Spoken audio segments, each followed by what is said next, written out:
Hello दोस्तों, आप सभी का हार्दिक स्वागत, अभिनंदन। दोस्तों, इंग्लिश की इस दुनिया में आपका एक बार फिर से स्वागत। आइए हम शुरू करते हैं प्रोनाउन। दोस्तों, आज का हमारा जो टॉपिक है वो है प्रोनाउन। प्रोनाउन जिसे हिंदी में हम सर्वनाम कहते हैं। क्या कहते हैं दोस्तों? सर्वनाम। अब बात ये रही कि सर्वनाम क्या है और सर्वनाम किसे कहते हैं और इसका क्या यूज़ है। दोस्तों, सर्वनाम एक ऐसा शब्द है जो संज्ञा के स्थान पर काम में लिया जाता है। सर्वनाम एक ऐसा शब्द है जो संज्ञा के स्थान पर काम में लिया जाता है। और संज्ञा के स्थान पर काम में क्यों लिया जाता है, इसका क्या कारण है? तो दोस्तों, जिस प्रकार से मैं आपके सामने कुछ सेंटेंस बोलने जा रहा हूँ, जैसे कि राम सुबह 6 बजे उठता है, राम उसके बाद में स्नान करता है, राम नाश्ता करता है, राम स्कूल जाता है, राम होमवर्क करता है, राम ऐसा करता है, राम वो करता है, राम ये करता है। और बार बार जब हम कोई किसी काम के बारे में बोल रहे हैं एक ही व्यक्ति का बार बार नाम ले रहे हैं, तब भाषा अटपटी सी लगने लगती है। इसी कारण से भाषा की सुंदरता को बढ़ाने के लिए हम प्रोनाउन का यूज़ करते हैं। जैसे हमने एक बार कह दिया कि राम सुबह 6 बजे उठता है, फिर वह स्नान करता है, फिर वह नाश्ता करता है, फिर वह स्कूल जाता है, फिर वह ये करता है, फिर वह ये करता है। अगर हम इस प्रकार से बोलेंगे तो अपने को लगेगा कि वास्तव में एक बहुत ही अच्छी तरह से वाक्य बोले जा रहे हैं। जिस प्रकार से हिंदी में सर्वनाम होते हैं, सर्वनाम यानी संज्ञा के स्थान पर आने वाले नाम, या दूसरे शब्दों में कहूँ तो सभी का नाम। एक ऐसा नाम जो सभी का नाम हो। क्या आप जानते हो, आप मेरी इस परिभाषा से सहमत नहीं होंगे। मैं मेरे लिए एक शब्द लगा सकता हूँ मैं। अब जो मेरा नाम है, मेरे नाम के स्थान पर मैं लगा सकता हूँ मैं। तो इस दुनिया में जितने भी लोग हैं वे खुद के लिए मैं लगा सकते हैं। अगर वे खुद के लिए मैं लगा सकते हैं तो वो सर्वनाम यानी सभी का नाम हो गया। सर्व का मतलब सभी भी होता है, और सर्व यानी सभी का नाम हो गया, यानी सब लोग इस संसार में जितने भी हैं वो खुद के लिए मैं शब्द का यूज कर सकते हैं। मैं सामने वाले व्यक्ति के लिए तुम या आप शब्द का यूज करूंगा तो इस दुनिया में जितने भी लोग हैं वे दूसरे यानी सामने वाले व्यक्ति के लिए तुम या आप शब्द का यूज कर सकेंगे। नेक्स्ट, मैं कहूँगा वह एक आदमी है या फिर वह खेल रहा है, तो दुनिया में दूसरे व्यक्ति के लिए, अन्य कोई अदर पर्सन के लिए सभी लोग वह का यूज कर सकते हैं। वह, वे, तुम, मैं, हम, ये सब क्या है? सर्वनाम है। जैसे मैं कोई वस्तु है उसको कहूँगा यह मेरी है, तो इस दुनिया में कोई भी व्यक्ति कहेगा यह वस्तु मेरी है। यानी मेरी एक ऐसा नाम है, मेरी एक ऐसा एक शब्द है जो सारी संज्ञाओं के लिए काम में लिया जाता है या संज्ञा के स्थान पर काम में लिया जाता है। तो आइए हम सबसे पहले इसकी डेफिनेशन जानते हैं। तो प्रोनाउन क्या है? प्रोनाउन एक सर्वनाम है, और जैसे हम हिंदी में जानते हैं कि संज्ञा के स्थान पर काम में लिए जाने वाले शब्दों को सर्वनाम कहते हैं। जैसे आप देख रहे हैं कि pronoun is a word. Pronoun is a word. Pronoun क्या है? प्रोनाउन यानी सर्वनाम, इज यानी है, अ यानी एक, वर्ड यानी शब्द। प्रोनाउन यानी सर्वनाम एक शब्द है। प्रोनाउन एक शब्द है, सर्वनाम एक शब्द है। That used on the place of a noun. Pronoun is a word that used on the place of a noun. यानी सर्वनाम एक ऐसा शब्द है जो संज्ञा के स्थान पर काम में लिया जाता है। आइए देखते हैं। प्रोनाउन यानी सर्वनाम, इज यानी है, अ यानी एक, वर्ड यानी शब्द, दैट यानी जो, यूज्ड यानी काम में लिया जाता है, ऑन यानी पर, द प्लेस यानी स्थान, ऑफ यानी के, अ यानी एक, नाउन यानी संज्ञा। यानी सर्वनाम एक ऐसा शब्द है जो संज्ञा के स्थान पर काम में लिया जाता है।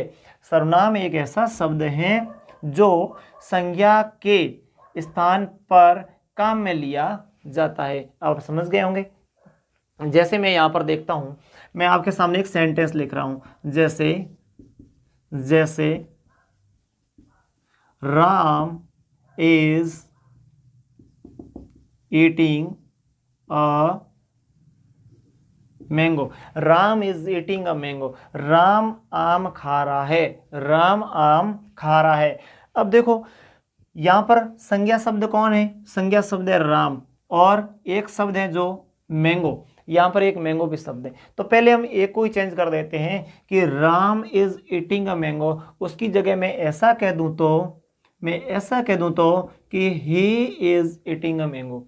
Ram is eating a mango, इसकी जगह मैं कह सकता हूं he is eating a mango. तो राम के नाम के स्थान पर यहाँ एक शब्द आया है ही, और इस ही से पता चलता है कि वह आम खा रहा है। कौन? राम। तो राम के नाम के स्थान पर आ गया है यह शब्द। आगे हम देखते हैं, आज हम इसके बेसिक के बारे में जानेंगे। तो दोस्तों प्रोनाउन के कुल 9 पार्ट होते हैं। कितने पार्ट होते हैं? 9 पार्ट होते हैं। सबसे पहला पार्ट है जिसको हम कहते हैं पर्सनल प्रोनाउन। क्या है? पर्सनल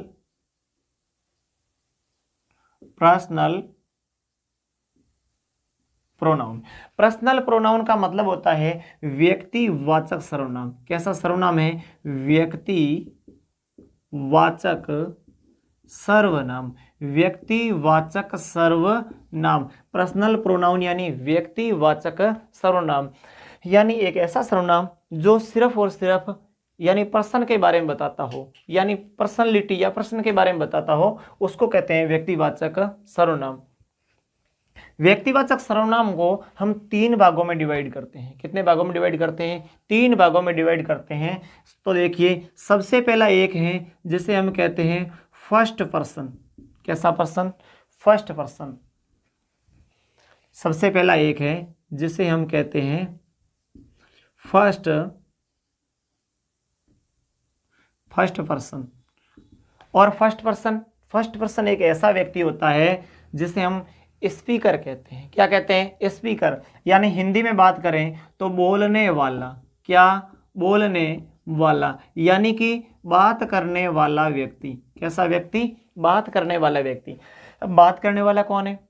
मतलब बात करने वाला व्यक्ति ऐसा व्यक्ति होता है जिसके बारे में जो शब्द आते हैं, जैसे मैं बात कर रहा हूं तो मेरे बारे में क्या शब्द यूज करूंगा मैं? तो मैं बात करने वाले व्यक्ति के बारे में अगर कोई शब्द यूज होंगे तो वे होंगे आई यानी मैं, और वी यानी हम, माई यानी मेरा, और यानी हमारा। नेक्स्ट जैसे मी यानी मुझे, अस यानी हमें, और आगे जैसे माइन यानी मेरा, और ओवर्स यानी हमारा। नेक्स्ट मैं कहूँगा माई सेल्फ यानी मैं स्वयं, मैं खुद, और ओवर सेल्वस यानी हम स्वयं, हम खुद। सबसे पहले हम इस पर्सनल प्रोनाउन के फर्स्ट पर्सन के बारे में बात करेंगे। तो दोस्तों फर्स्ट पर्सन में ये वर्ड आते हैं जैसे आई यानी मैं। अगर मैं कोई खुद काम करता हूं तो यहाँ पर क्या होगा? आई यानी मैं। दूसरा है आई का बहुवचन है वी, यानी अगर हम यानी एक से अधिक लोग कोई काम करते हैं और उसकी तरफ से एक आदमी मतलब बोलता है, जैसे माना कि क्लास के अंदर 10 बच्चे बैठे हैं, बाहर से कोई आया और पूछा कि आप क्या करते हो, तो एक बच्चा खड़ा होकर बोला कि हम पढ़ रहे हैं। क्या सभी ने बोला? नहीं बोला सबने। किसी एक बच्चे ने बोला कि हम पढ़ रहे हैं। इसका मतलब ये जो वी शब्द है वो इसने खुद के लिए बोला या सबके लिए बोला? तो बोलने वाला एक ही था, लेकिन उसने सबकी तरफ से बोला कि हम पढ़ रहे हैं। तो ये हम क्या है? हम भी काम करने वाले के लिए आता है। आगे है माई। तो माई किसके लिए? अधिकार बताने के लिए, पोजीशन बताने के लिए कि माई यानी मेरा, मेरी, मेरे, मेरा, मेरी, मेरे। यह पेन मेरा है, यह बुक, यह किताब मेरी है, और ये वस्तुएं या ये थैले मेरे हैं। तो अगर ये मेरे हैं, मेरा, मेरी, मेरे, अगर ऐसा शब्द अगर बताना हो तो हम माई का यूज करते हैं।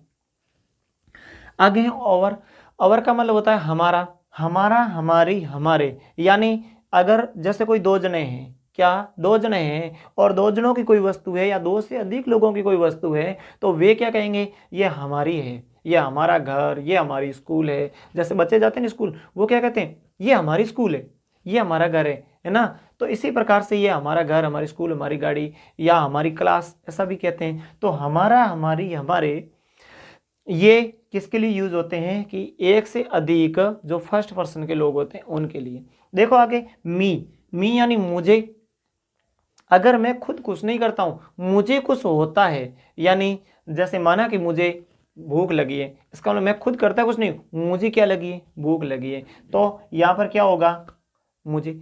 ऐसा नहीं है, देखो मुझे, जैसे मैं कहता हूं मुझे पानी पिलाओ, तो मैं खुद कुछ नहीं कर रहा हूं और कोई मेरे को कोई लोटा भर के पानी पिलाता है, इसका मतलब मी का मतलब मुझे, ठीक है। और अस यानी हमें।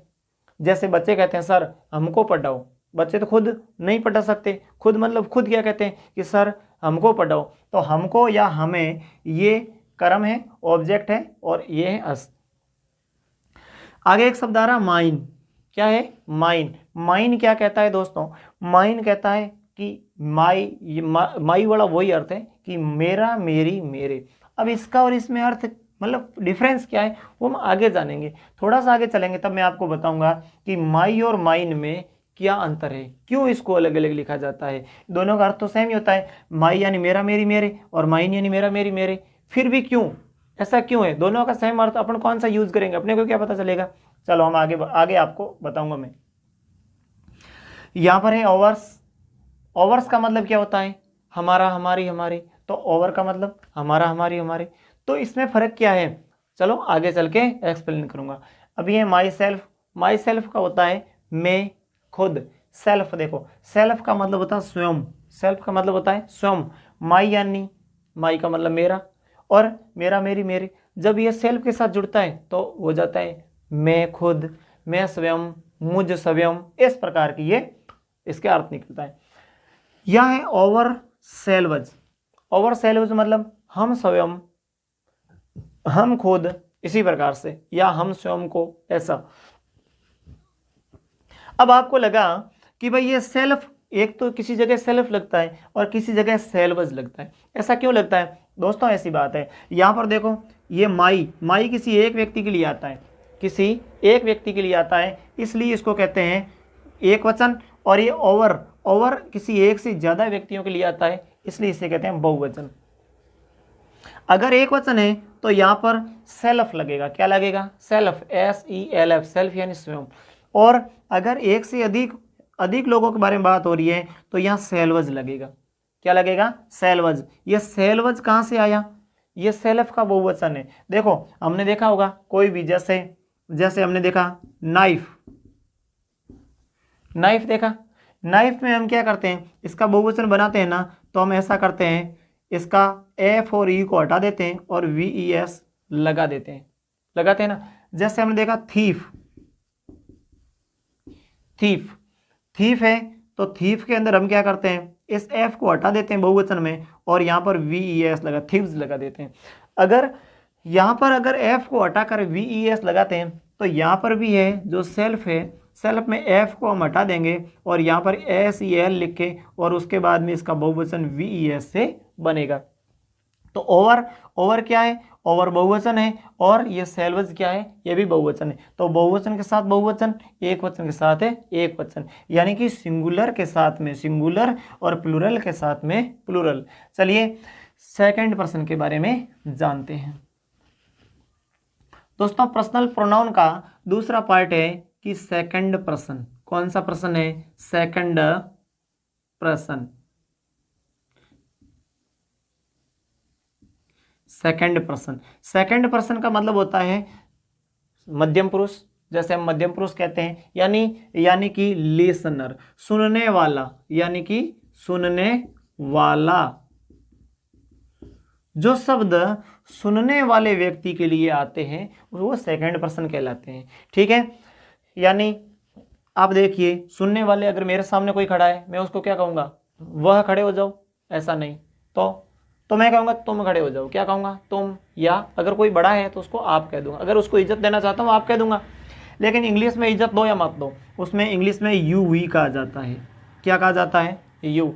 अगर उसको सुनने वाला व्यक्ति खुद कोई काम कर रहा है तो यहाँ पर क्या होगा, यू।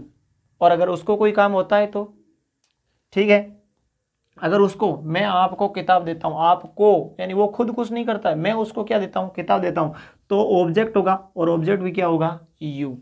अच्छा, उसके बाद में आगे देखो, अगर उसकी कोई वस्तु है, उसकी कोई वस्तु है तो मैं क्या कहूँगा, योर। योर यानी तुम्हारा, तुम्हारी, तुम्हारे। और अगर उसकी कोई वस्तु है तो मैं ऐसा भी कहूँगा, योर्स। योर्स यानी तुम्हारा, तुम्हारी, तुम्हारे। तो इसमें योर लगाना है, योर्स लगाना है, कौन सा लगाना है बताऊंगा मैं आपको। योर कहाँ लगाना है और योर्स कहाँ लगाना है उसके बारे में आपको आगे बताऊंगा। तो यू, अब इस यू के बारे में बहुत इंटरेस्टिंग चीज आपको जानने के लिए मिलेगी दोस्तों। यहां पर है यू। यू एक वचन है या बहुवचन है, उसके बारे में आपका क्या विचार है, यू एक वचन है या यू बहुवचन है। तो दोस्तों ये जो यू है ये एक वचन है। क्या है, एक वचन है। अगर मैं कोई एक आदमी है उसको बोलूंगा you stand up, you stand up, तो वो एक ही खड़ा होगा।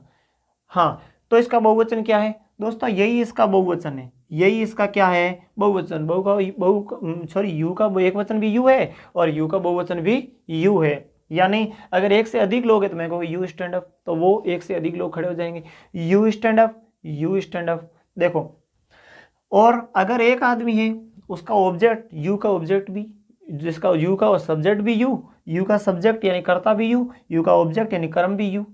ठीक है। अच्छा, तो हम यू के बारे में हमने जान लिया था। अभी हैं थर्ड पर्सन के बारे में जानेंगे। किसके बारे में जानेंगे, थर्ड पर्सन के। थर्ड पर्सन, थर्ड पर्सन का मतलब होता है अन्य पुरुष। क्या होता है, अन्य पुरुष। अन्य पुरुष कौन होता है, अन्य पुरुष कौन होता है, ऐसा पुरुष होता है जो न तो बोलने वाला और न ही सुनने वाला। यानी हम जो बात करते हैं उसके बारे में बात करते हैं। जैसे मैं आपसे बात करता हूं कि राम एक अच्छा लड़का है, तो राम एक अच्छा, क्या राम आप में से कोई सुन रहे हो, नहीं। क्या राम मैं हूं, नहीं। तो मैं किसी और राम की बात कर रहा हूं, कोई और व्यक्ति है। जैसे मैं आपको यहां पर बताऊं, ये दो जने आपस में क्या कर रहे हैं, बात कर रहे हैं। ये दो जने आपस में क्या है, यहां पर बात कर रहे हैं। एक ये और ये आपस में बात कर रहे हैं। किसके बारे में बात कर रहे हैं, किसके बारे में बात कर रहे हैं, यहां पर इस एक लड़का है जिसका नाम है टप्पू, इस टप्पू के बारे में बात कर रहे हैं। ठीक है। तो ये कहते हैं कि टप्पू बहुत अच्छा लड़का है, टप्पू बहुत ही अच्छा लड़का है, यानी ये बात कर रहे हैं। तो इसका मतलब टप्पू कौन है, ये नहीं, ये नहीं। तो बात किसकी हो रही है, जैसे माना कि यह आदमी बात कर रहा है, यह आदमी क्या है, आदमी या औरत कोई भी है, इसके द्वारा बात की जा रही है। तो जिसके द्वारा बात की जा रही है वह होता है फर्स्ट पर्सन। क्या होता है, फर्स्ट पर्सन। और इसके कानों में जा रही है, ये सुन रहा है, इसका मतलब ये क्या है, ये है सेकंड पर्सन। ये कौन सा है, सेकंड पर्सन। और इसकी बात हो रही है, इसका मतलब ये क्या है, थर्ड पर्सन। ये क्या है, थर्ड पर्सन। देखो, जैसे यहाँ पर ये है बात करने वाला, इसका मतलब फर्स्ट पर्सन। ये है बात सुनने वाला, इसका मतलब सेकंड पर्सन। और ये है बात जिस न तो इसके बारे में बात की जा रही, ना तो ये सुनने वाला न बात करने वाला, इसका मतलब ये कौन सा पर्सन हो गया, थर्ड पर्सन हो गया। चलिए हम आगे बात करते हैं थर्ड पर्सन के कुछ जो प्रोनाउंस है उसके बारे में बात करते हैं। तो देखो, थर्ड पर्सन में दोस्तों, थर्ड पर्सन में अगर कोई पुरुष है, क्या है, पुरुष है, पुल्लिंग है, कोई मेस्कुलाइन जेंडर है, तो हम वहां पर क्या बात करेंगे, उसको पुरुष के लिए अगर उसकी संख्या एक है तो हम लिखेंगे ही यानी वह, ही यानी क्या होता है, वह। दूसरा, अगर ये ऑब्जेक्ट है, अगर ये ऑब्जेक्ट है तो हम क्या लिखेंगे, हिम लिखेंगे। अगर ही यानी क्या है, वह। अगर वह सब्जेक्ट है, अगर वो खुद कोई काम कर रहा है तो हम क्या लिखेंगे, वह। अगर उसको कुछ होता है, यानी जैसे उसको ये चीज देना है, उसको बुलाओ, उसको ये करो, तो यानी तो वो क्या है, ऑब्जेक्ट है, कर्म है। अगर उसकी अगर उसकी मतलब उसकी कोई वस्तु है तो हम क्या कहेंगे, हिज, यानी उसका, उसकी, उसके। और अगर वह संयम, तो यहाँ पर हम लिखेंगे इस ऑब्जेक्ट को लेते हुए सेल्फ लगाएंगे, क्योंकि ये एक वचन है। ठीक है, हे, हिम, हिज, हिमसेल्फ। ठीक है, आगे आगे हम बात करेंगे। यहाँ पर एक है सी। क्या है, सी। अगर महिला है, अगर कोई महिला है और महिला के नाम के स्थान पर अगर हम कोई प्रोनाउन रखेंगे तो क्या लिखेंगे, सी लिखेंगे। और सी, सी की ऑब्जेक्ट हो जाएगा हर, और इसका पोजेशन हो जाएगा हर। और यहाँ पर क्या होगा, हर सेल्फ। क्या होगा, her self, her self. Right. आगे है, अगर इट का यूज करना पड़े। दोस्तों बहुत इंटरेस्टिंग चीज है कि हम इट का यूज कहाँ करेंगे, ऐसी कौन सी जगह वहां पर इट का यूज किया जाता है। तो मैं आपको बताऊं कि हमने सुना है कि इट का यूज निर्जीव वस्तुओं के लिए होता है, बिल्कुल। और हमने ये भी सुना है कि इट का यूज सजीव के लिए भी होता है। तो सजीव के लिए कैसे होगा, अगर वह पुरुष है तो ही लग जाएगा, अगर वह स्त्री है तो सी लग जाएगा, तो इट कैसे लगेगा, कोई पॉसिबिलिटी नहीं है ना।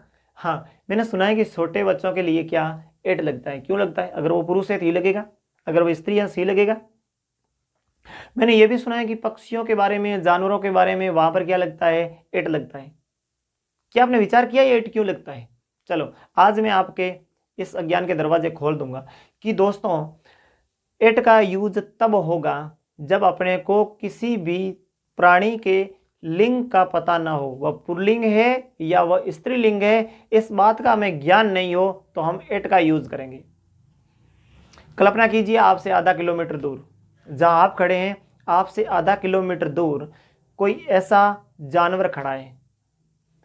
वह जानवर गाय भी हो सकती है या बैल भी हो सकता है। आपको वहां से एकदम क्लियर पता नहीं चल रहा है कि वह गाय है या बैल है, क्योंकि आप उससे बहुत दूर हैं। अगर आप उसको गाय कह देंगे और पास में गए तो वो बैल प्राप्त हुआ तो वो ही हो जाएगा। और अगर आपने पहले उसको सी बोला तो फिर ही हो जाएगा। अगर आपने बोला ये बैल है तो हो सकता है वो गाय भी हो। अगर आप कंफ्यूज हो, ऐसी स्थिति में आपको इट का यूज करना चाहिए। देखिए, इट का यूज जानवरों के लिए किया जाता है। क्यों किया जाता है, जब वो अपने से दूर हो और अपने को प्रॉपर तरीके से पता नहीं हो ये पुल्लिंग है या स्त्रीलिंग। चलिए आगे देखते हैं। इट का यूज पेड़ पौधों के लिए किया जाता है। आपके घर के आगे बहुत सारे नीम या खेजड़ी वगैरह ये होंगे, तो आपको ये पैसा पता चल सकता है ये नीम है या ये जैसे मेल है या फीमेल है, आपको कोई पता नहीं चलेगा। जैसे अपन कहते हैं ये नीम है या नीमड़ी है, ठीक है ना, तो उसके बारे में आपको मेल या फीमेल के बारे में पता नहीं चलेगा, तो आप उसको क्या कहोगे, ये कौन सा जेंडर है, ये इसके जेंडर के बारे में पता नहीं है, तो हम क्या कहेंगे, इट कहेंगे। नेक्स्ट देखिए, जैसे पक्षियों के बारे में हो रही बात, पक्षी ऊपर से उड़ रहे हैं, क्या आपको पता चल रहा है ये मतलब मेल है या फीमेल है, कोई पता नहीं चल रहा है। ये कबूतर है या कबूतरी है, क्या कभी पता चल जाएगा, क्या नहीं चल पाता है। जब ऐसा पता नहीं चल पाता है तो अपन कहेंगे ये इट है। जैसे मोर और मोरनी पता चल जाता है, ये मोर है तो वो कभी इट नहीं है, वो ही है, मोरनी है तो वो सी है। लेकिन अपन कबूतर के बारे में इसका पता नहीं लगा सकते, कौवे के बारे में इसका पता नहीं लगा सकते, गिद्ध के बारे में पता नहीं लगा सकते, गरुड़ के बारे में नहीं लगा सकते। गौरैया है तो इसका नज़दीक से देख के पता लगा सकते हैं, लेकिन दूर से देख के पता नहीं लगा सकते। तो ऐसी स्थिति में जब हम पता नहीं लगा सकते, हमें जानकारी नहीं होती उसके लिंग के बारे में, ये पुल्लिंग है या स्त्रीलिंग, तो हम इट का यूज करते हैं। तो बच्चों, छोटे बच्चों के लिए कैसे, छोटे बच्चों का तो पता लगा ही सकते हैं ना कि ये लड़का है या लड़की, अपने को ध्यान होता है। तो कल्पना कीजिए आप अपने किसी जो रिलेटिव है, जो कोई रिश्तेदार है, उसके घर पे जाते हो और कोई बच्चा है 1-2 साल का और कपड़े वपड़े पहने हुए हैं। आजकल कोई पता नहीं चलता है कि ये लड़के कपड़े पहने हुए, लड़की के जींस पैंट्स जमा कर एकदम बैठा है, और आप जैसे ही उसको देख रहे हो, अगर आपने उसको लड़का कह दिया तो हो सकता है वह लड़की हो जाए, और लड़की बोल दिया तो हो सकता है वह लड़का हो जाए। उस समय आप किसका यूज़ करो, आप कन्फ्यूजन में होंगे, उस समय आप किसका यूज़ करेंगे, इट का यूज़ करेंगे। समझ में आ गई। और हाँ, निर्जीव वस्तु के लिए इट का यूज़ होता ही है, क्योंकि वो न तो पुल्लिंग होती है और न स्त्रीलिंग होती है, वो न्यूट्रल जेंडर होती है। कुछ भी हो सकती है, ठीक है। तो यहाँ पर देखिए इट, तो इट सब्जेक्ट के स्थान पे आएगा तो इट होगा, और ये एक वचन के लिए होता है, केवल एक वस्तु के लिए, एक वस्तु का बोध कराते हैं। अगर इसका ऑब्जेक्ट के स्थान पे यूज करेंगे तो भी क्या होगा, इट ही होगा। अगर इसका अगर इसका पोजेशन के स्थान पे यूज करेंगे तो इट्स हो जाएगा, इट्स यानी इसका, इसकी, इसके, उसका, उसकी, उसके, ये दोनों। और अगर सेल्फ के साथ यूज करेंगे तो हो जाएगा इट सेल्फ, इट सेल्फ। अरे समझ में? अभी यह है एक वचन, यह है एक वचन, ये भी क्या है, एक वचन। नेक्स्ट हम बात करते हैं इन सब का बाप, इन सब का बहुवचन कौन है, दे। यानी अगर दो ही है तो एक दे बनेगा, दो से ज्यादा कितने भी हो, एक से ज्यादा कितने भी ही हो यानी पुरुष हो तो वो दे में हो सकते हैं, दे में कन्वर्ट हो सकते हैं, यानी उनका बहुवचन कौन है, दे है। एक से ज्यादा कितने भी सी है तो वो क्या हो जाएंगे, दो सी होते ही दे हो जाएगा, या कितने भी, एक से ज्यादा कितने भी होगा तो वो दे में कन्वर्ट हो जाएगा। एक से ज्यादा जितने भी इट हैं वो भी किस में कन्वर्ट हो जाएंगे, दे में कन्वर्ट हो जाएंगे। यानी मैं कह सकता हूं ही, सी और इट का बहुवचन कौन है, दे है। ही, सी और इट, इन तीनों का बहुवचन कौन है, प्लूरल कौन है, दे है। चलो, दे सब्जेक्ट के स्थान पे आएगा, दे यानी क्या, वे। अगर ऑब्जेक्ट के स्थान पे आएगा तो हो जाएगा देम, क्या हो जाएगा, देम, देम यानी उनको। और यहां पर पोजीशन के स्थान पे आएगा तो आएगा दियर, क्या, दियर यानी उनका, उनकी, उनके। बच्चों एक इंटरेस्टिंग बात है, बहुत सारे ऐसे बच्चे हैं जो ध्यान नहीं देते हैं, जैसे हिम यानी उसको, या बीच में क्या आएगा, स आएगा, उसको, उसको, उसको, लेकिन उनको, बहुवचन है तो बीच में हिंदी में न लगेगा, उनको। यहां पर है हिज, हिज यानी उसका, उसका, उसका, लेकिन देयर यानी उनका, उनका, उसका, उनका, थोड़ा सा फर्क है। दियर के साथ में हम बात कर सकते हैं, यहाँ पर दियर्स लगेगा, दियर्स यानी उनका, उनकी, उनके। और यहाँ पर क्या हो जाएगा, them selves, them selves, them selves, them selves क्या होता है, देम सेल्वस यानी वे स्वयं, क्या, वे स्वयं। तो चलिए, आपने यहाँ तक अच्छी तरह से जाना, हम टेबल के थ्रू इसको जानने का प्रयास करेंगे कि किस प्रकार से ये पर्सनल प्रोनाउन अच्छी तरह से समझे जा सकते हैं। तो बच्चों, मैं यहाँ पर एक छोटी सी टेबल बना रहा हूँ, जैसे प्रोनाउन की जो केस टेबल होती है वो आपके सामने यहाँ बना रहा हूँ।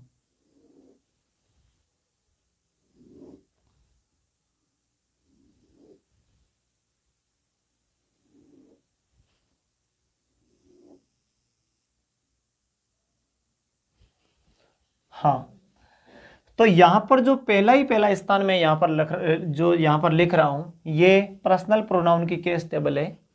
तो यहाँ पर आप देखिए, सबसे पहला है सब्जेक्टिव केस। कौन सा केस है, सब्जेक्टिव केस, सब्जेक्टिव केस, जिसे हम नॉमिनेटिव केस कहते हैं। क्या कहते हैं, सब्जेक्टिव केस यानी क्या, नॉमिनेटिव केस यानी कर्ता के बारे में बताने वाले कारक, यानी जिसे हम कर्ता कारक कहते हैं।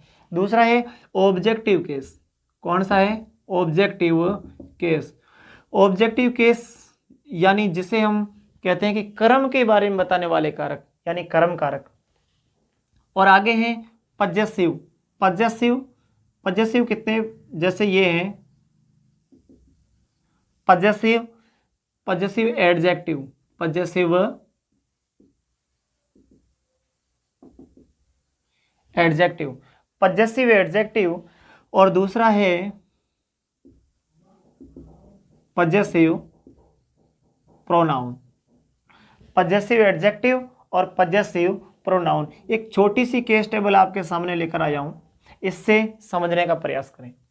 जैसे सब्जेक्टिव केस हैं, तो सब्जेक्टिव केस में यहां पर देखो, जैसे मैं पर्सन के थ्रू यहां पर आपको अलग अलग बताता हूं, तो ये है फर्स्ट पर्सन, तो ये है सेकंड पर्सन, और ये है थर्ड पर्सन। ये देखो, इसमें हम लिखेंगे, जो भी लिखेंगे वो फर्स्ट पर्सन होगा, इसमें लिखेंगे वो सेकंड पर्सन होगा, इसमें लिखेंगे वो थर्ड पर्सन होगा। फर्स्ट पर्सन में एक तो होता है भाई सिंगुलर और एक होता है प्लूरल, एक तो होता है सिंगुलर और एक होता है प्लूरल। देखो, सिंगुलर में यहाँ है आई, आई यानी मैं, और प्लूरल है वी, वी यानी हम, आई वी ये सब्जेक्ट के स्थान पे आते हैं। या सेकंड पर्सन में सब्जेक्ट के स्थान पे कौन आएगा, ये आएगा यू, यू यानी तुम। अभी यहां पर थर्ड पर्सन में पुरुष के लिए क्या आएगा, ही, स्त्री के लिए सी, और जिसके लिंग की जानकारी नहीं है उसके बारे में आएगा इट, और इन सब का बहुवचन कौन है, दे। इन सब का थर्ड पर्सन का बहुवचन कौन है, दे। तो देखो आई का बहुवचन कौन है, वी, ही, सी और इट। इन तीनों का बहुवचन कौन है, दे। देखो आपने देखा होगा ये जो दो लाइनें हैं यहां से यहां तक, ये है दोस्तों फर्स्ट पर्सन। यहां से ये जो है ये है सेकंड पर्सन। कौन सा पर्सन है, सेकंड पर्सन। और ये है थर्ड पर्सन। तो इसके बारे में आपको अच्छी तरह से ध्यान होना चाहिए। देखो अगर सब्जेक्ट के स्थान पर रखेंगे फर्स्ट पर्सन में तो आई और वी, सेकंड पर्सन में यू, थर्ड पर्सन में ही, सी, इट और दे। ऑब्जेक्ट के स्थान पर आई का क्या बन जाएगा, मी, वी का अस, यू का तो यू ही रहेगा, ही का क्या हो जाएगा, ही का हिम, सी का हर, इट का इट, और दे का है देम। आगे पजेसिव दो आ गए, एक में थे एडजेक्टिव और एक में है प्रोनाउन। एडजेक्टिव कौन से होते हैं और जो प्रोनाउन कौन से होते हैं उसके बारे में बात करते हैं। दोस्तों एडजेक्टिव वे होते हैं जो किसी नाउन से पहले आकर उस नाउन के बारे में कुछ बताते हैं। तो देखिए फर्स्ट पर्सन का एडजेक्टिव कौन है, ये माई। कौन है, माई। सेकंड पर्सन का है ओवर। क्या है, ओवर। फर्स्ट पर्सन का माई और फर्स्ट पर्सन के प्लूरल का है ओवर, सेकंड पर्सन का है योर। कौन है, योर। जैसे ही का है हिज, सी का हर, इट का इट्स और दे का दियर। ठीक है, नेक्स्ट हम बात करते हैं पजेसिव प्रोनाउन के बारे में। तो माई का प्रोनाउन क्या है, माइन। माई का माइन। इसके बाद में किसी भी प्रकार का कोई नाउन आने मतलब नहीं आएगा। माइन। यहाँ पर क्या है, ओवर्स। यहाँ पर क्या है, योर्स। यहाँ पर क्या है, कुछ नहीं है, हेज का हेज ही रहने वाला है। ठीक है, और यहाँ पर क्या है, हर्स। यहाँ पर कुछ भी नहीं है, और यहाँ पर क्या है, दियर्स। अच्छा, यहाँ पर है क्यों नहीं, देखो दोस्तों लास्ट में एस आ चुका है। लास्ट में कौन आ चुका है, एस आ चुका है। अब दोबारा एस नहीं आ सकता, दोबारा एस नहीं आ सकता, इसलिए इसी को ही मानना पड़ेगा अगर मानना है तो आपने देखा होगा जैसे subjective case, objective case, possessive case और पजेसिव एडजेक्टिव और पजेसिव प्रोनाउन, इन सब के बारे में हमने सेपरेटली जाना है, अलग अलग रूप से हमने जाना है। तो मैं आशा करता हूं कि आपके समझ में। दोस्तों आज के लिए बस इतना ही, अगला वीडियो बहुत ही जल्द आपके सामने आने वाला है। तब तक के लिए जय हिंद।